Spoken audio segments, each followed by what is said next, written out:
Yo, what's up guys, welcome back to the channel, and today let me show you how to report student loan interest on Turbotax. It's gonna be a quick video. We're not gonna waste too much time on this topic. Just gonna give you guys a very quick step-by-step guide on how to get this done. So let's jump into it.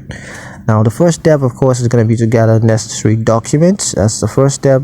So go ahead and collect your student loan interest documents, including your form 1098E. So now that you have those documents, next step is going to be to sign into your Turbotax account. So go on to Turbotax website and sign into your account using your email address and your password.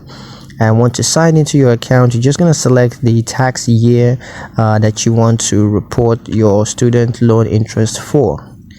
And once you've selected that, go ahead and choose deductions, and then you're going to select student loan interest as your deductible deduction type. Next, you're going to enter your total student loan interest, including any interest paid on qualified education loans. Go ahead and enter all that. And once you're done, you're going to claim any related credits, such as the student loan interest deduction. Go ahead and claim that.